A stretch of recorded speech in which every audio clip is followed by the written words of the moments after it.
I read a thing a woman columnist wrote about you one time, and she said Mitchum was born the kind of man that does not have to seek women because they come to him. 10 unbelievable but fully documented stories of Robert Mitchum. In 1948, he was arrested on national television, dragged out of a Laurel Canyon house with marijuana in his pocket, while camera flashes popped like fireworks. In that era, that kind of scandal was supposed to end a career on the spot. Hollywood studios were ready to erase his name from the call sheets. They thought he was finished. Instead, his very next movie exploded at the box office and became the biggest hit of the year. The Man They Tried to Bury came back louder than ever. But here's the twist nobody saw coming. The same guy the world labeled lazy, reckless, and indifferent had already published poetry at 9 years old. That so-called drifter escaped from a Georgia chain gang while shots rang out behind him. At 15, he composed music for Orson Welles. At 22, he turned down roles in both Patton and Dirty Harry because of his own moral code, not fear, not money, just principle. And while tabloids painted him as wild, he stayed married to the same woman for 57 years. That's not reckless, that's locked in. He liked to joke that he had only 2 acting styles, with a horse and without a horse. Directors who actually worked with him said he was the finest actor alive.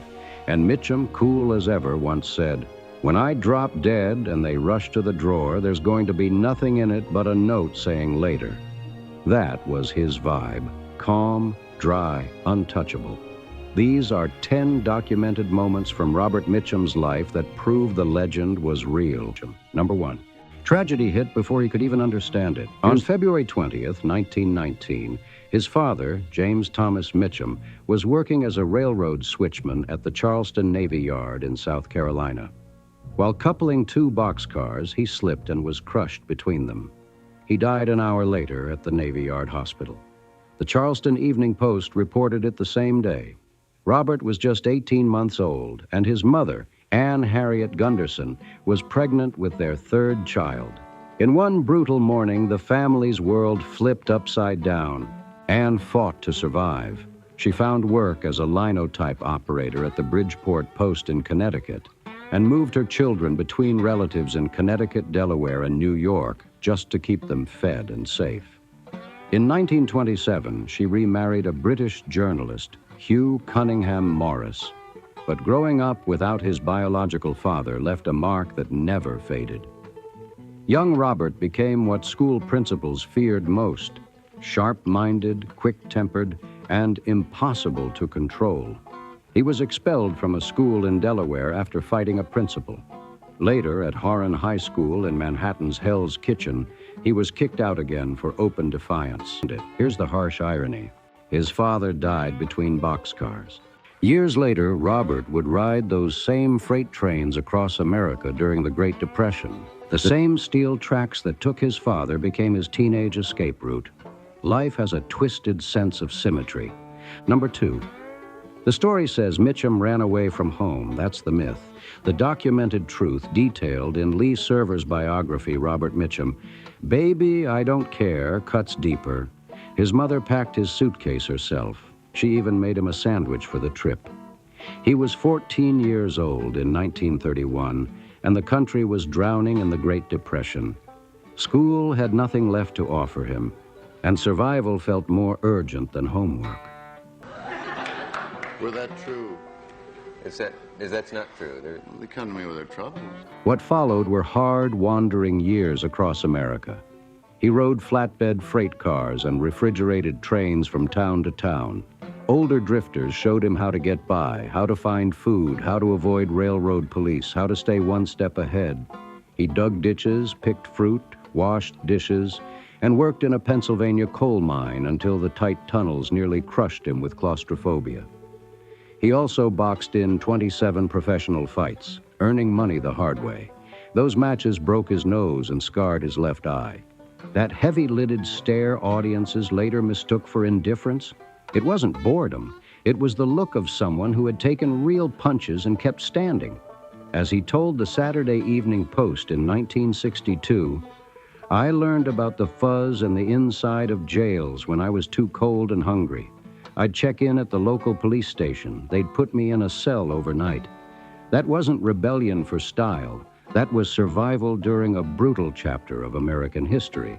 These were not cute coming-of-age adventures. This was raw survival, and it all happened before he even turned 16.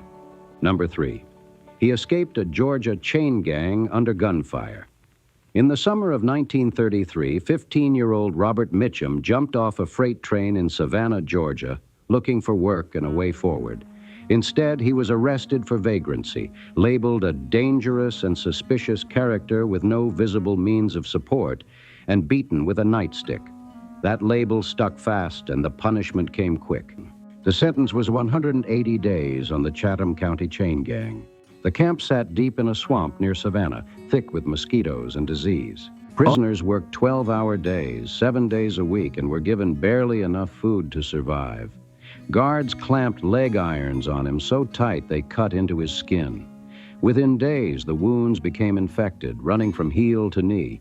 It wasn't discipline. It was brutal. Mitchum later described the rations. We got 21 meals a week and 10 cents worth of Bull Durham tobacco. Around him, men were sick with tuberculosis, gangrene, and swamp fever.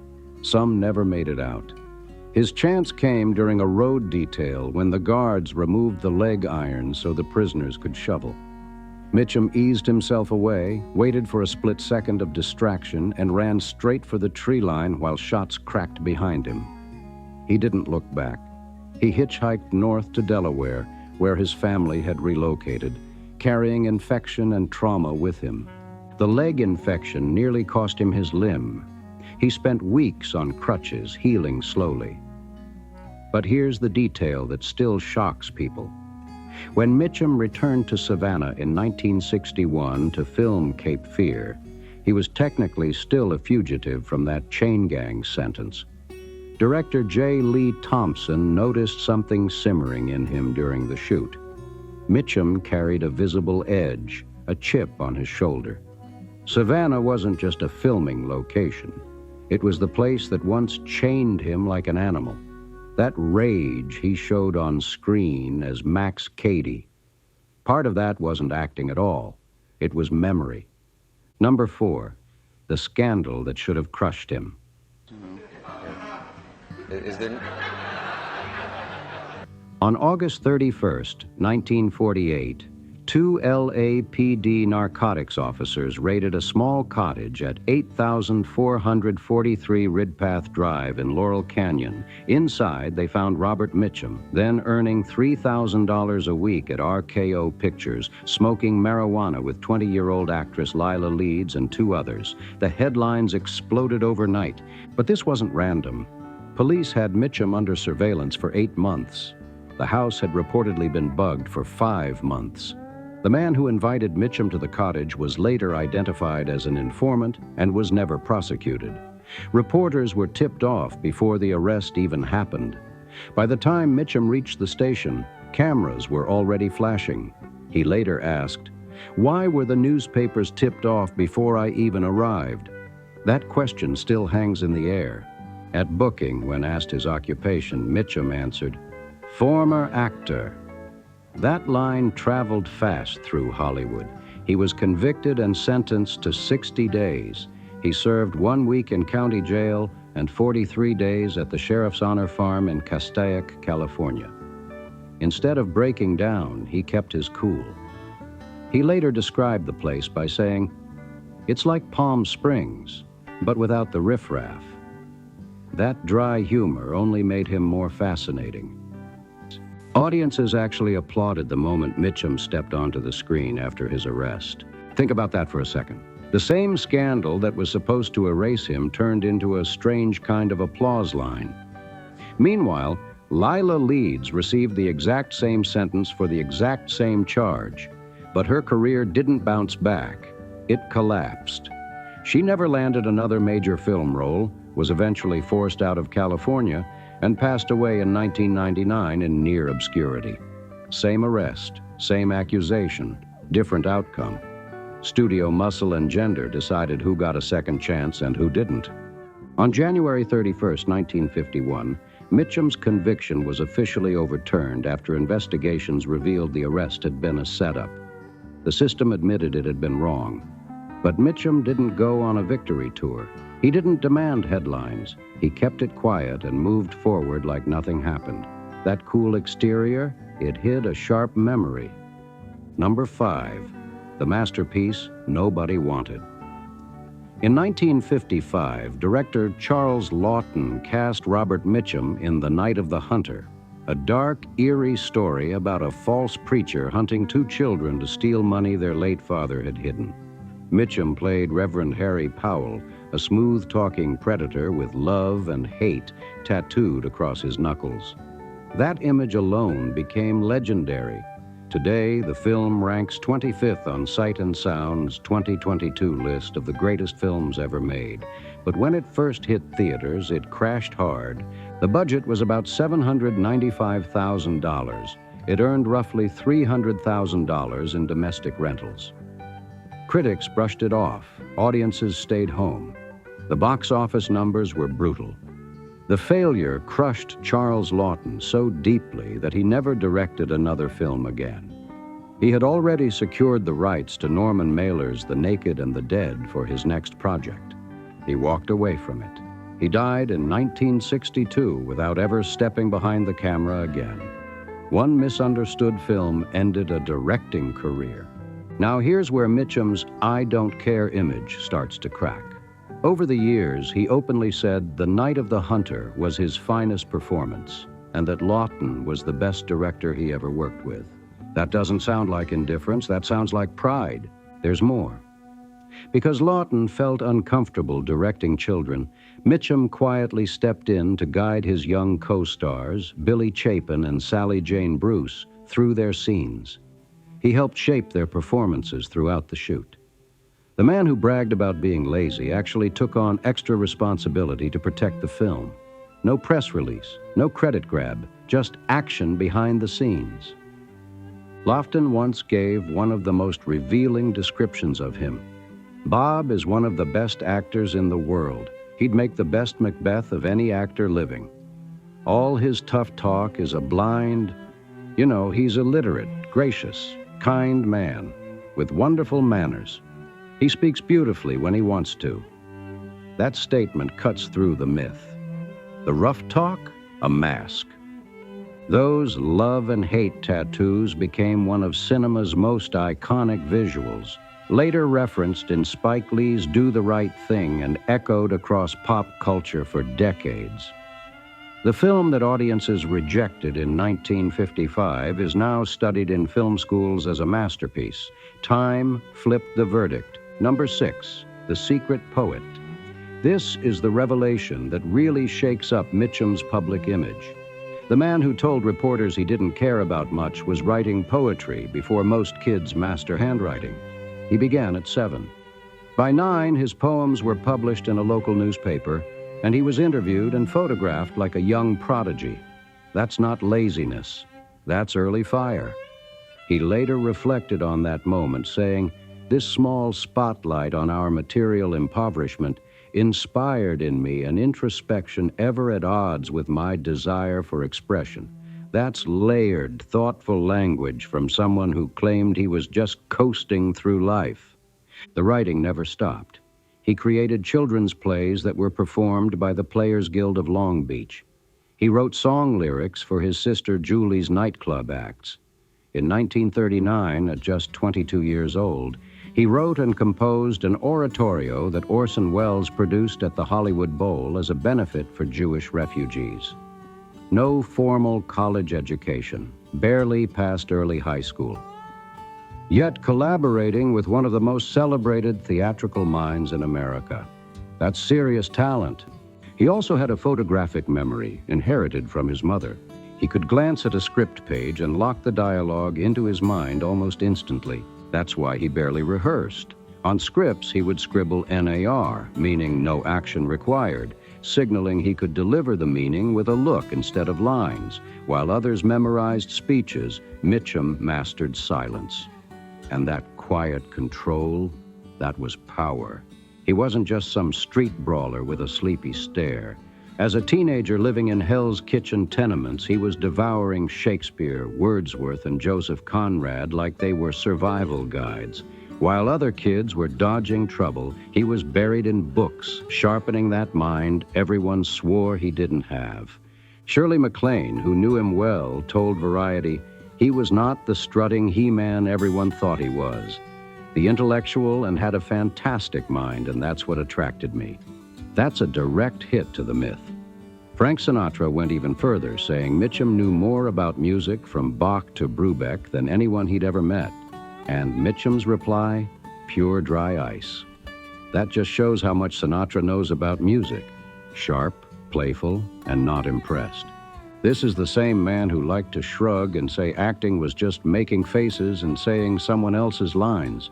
Meanwhile, he was writing poetry his entire life and composing music long before he ever stepped in front of a camera. That "I don't care" mask, it was tight, but it wasn't the truth. Number 7, he beat a world-ranked heavyweight boxer in a bar fight.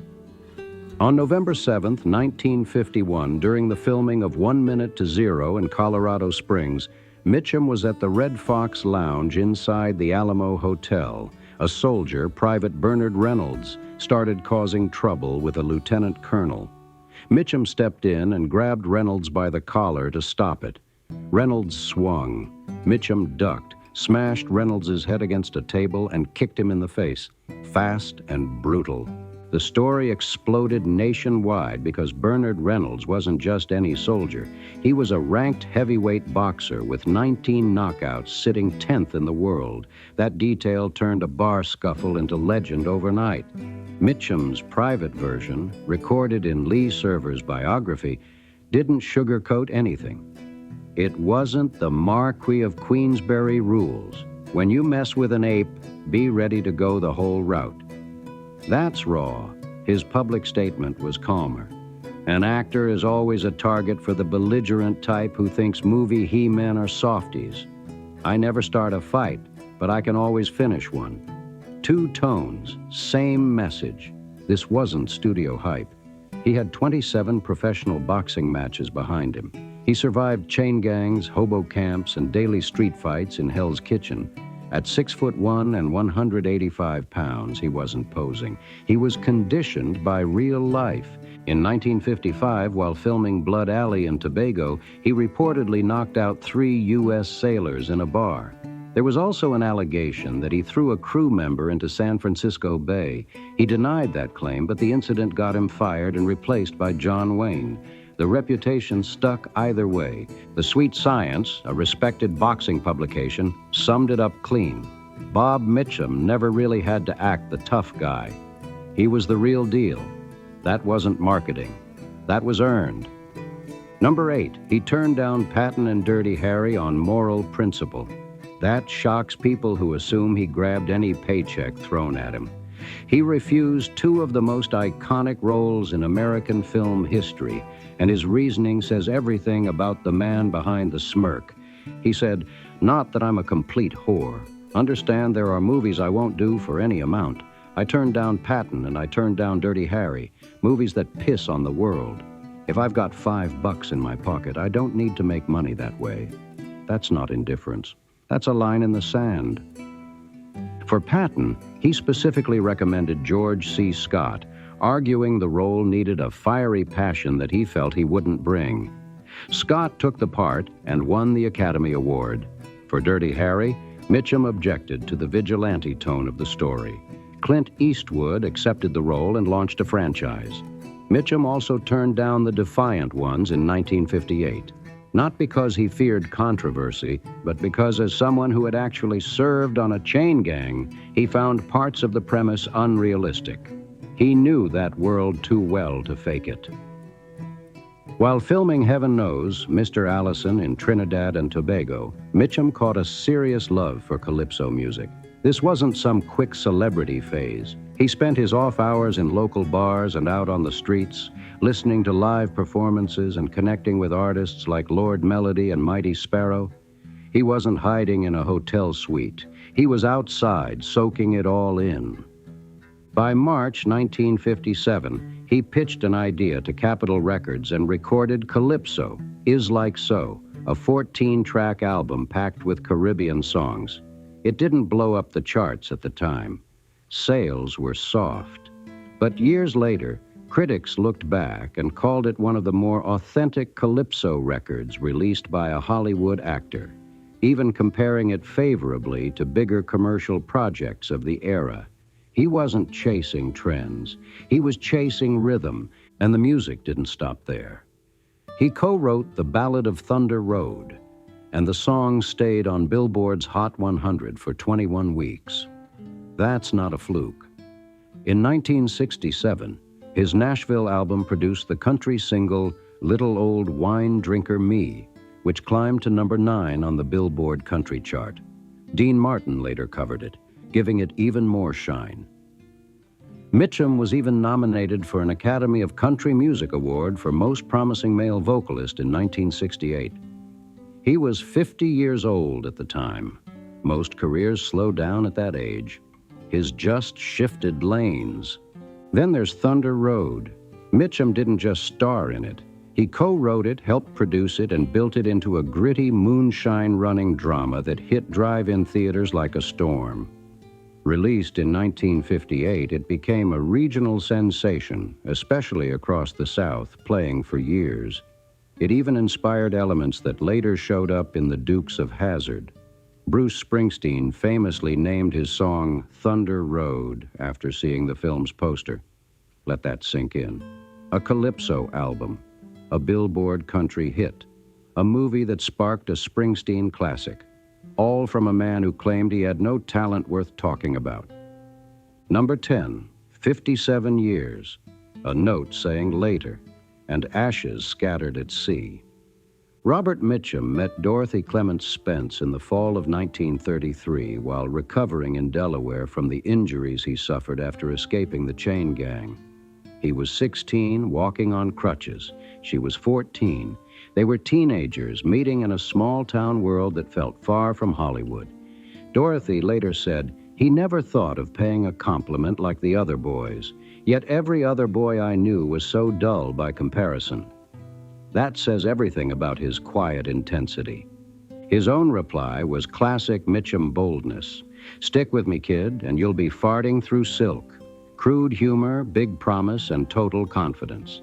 They married on March 16, 1940, in what he described as the cabbage-scented kitchen of a Methodist parson in Dover, Delaware. Not glamorous, not flashy, just real. They stayed married for 57 years. It wasn't perfect. There were documented affairs, including a 3-year relationship with Shirley MacLaine in the early 1960s. Dorothy endured public embarrassment that would have broken many marriages. Mitchum eventually ended that relationship. One biographer noted he simply couldn't picture life without Dorothy. Late in life, he admitted he had not always been the best husband, but he also said, "There's not one of them, and I've met the best of them, worth lighting a candle for alongside her." That's rough phrasing, but the loyalty underneath it was clear. Together, they had 3 children, James, Christopher, and Patrine. As a family, they even formed DRM Productions, backing films including Thunder Road. This wasn't just a Hollywood star with a side life. This was a family operation.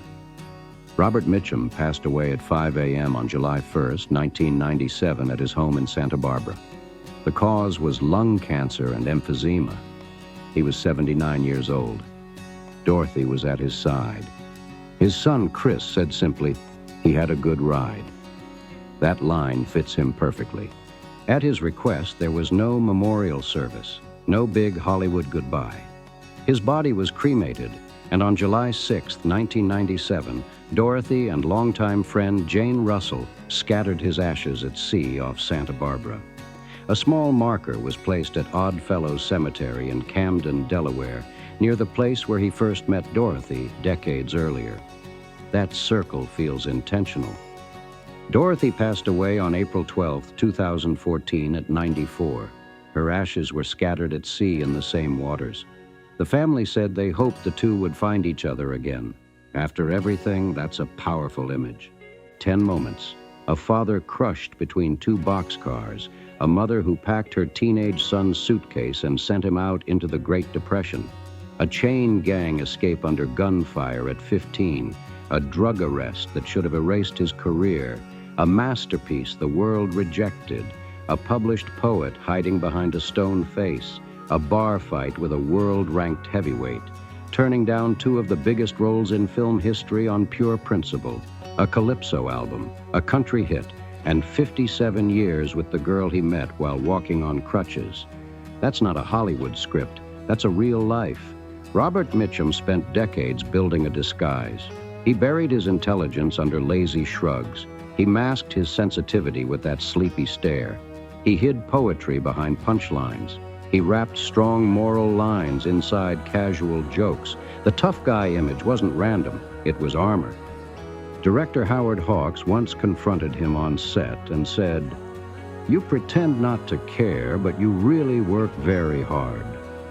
Mitchum shot back, "Don't tell anybody." That one exchange says it all. Hollywood sold him as the man who didn't give a damn. The truth? Way more layered, way more human.